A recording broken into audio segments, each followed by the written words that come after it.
আসসালামু আলাইকুম রহমতুল্লাহ। প্রিয় দর্শক, আজকে সুন্দর এমন একটি আমল নিয়ে আপনাদের সামনে হাজির হয়েছে, যে আমলটি করলে কবরের মধ্যে আযাব যখন আসতে চাইবে, তখন সে আযাবের সাথে এমনভাবে প্রতিরোধ করবে, মোকাবেলা করবে, সে আযাব কবরে আর আসতে দেবে না। সুবহানাল্লাহ।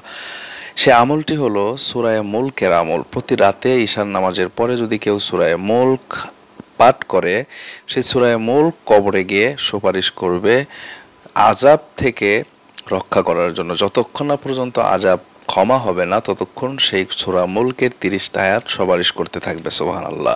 প্রিয় দর্শক, এই আমলটি এসেছে আবু দাউদ শরীফের 1402 নম্বর হাদিস এবং তিরমিজি শরীফের 2891 নম্বর হাদিস।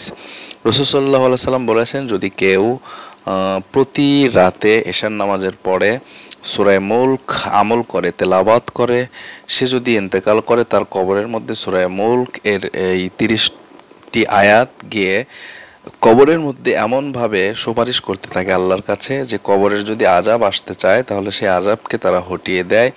যতক্ষণ না সেই কবরের আযাব মাফ না হয়, ততক্ষণ পর্যন্ত এই সূরা মুলক সুপারিশ করতে থাকে। সুবহানাল্লাহ।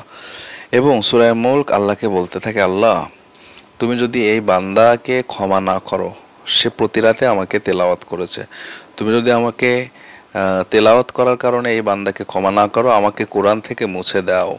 কোরআন এভাবে সুপারিশ করতে থাকে। সুতরাং এইভাবে সুপারিশ কোরআন যদি করে, আল্লাহ পাক এই সুপারিশ রাখবে না এটা হতেই পারে না, অবশ্যই এই সুপারিশ রাখবেন।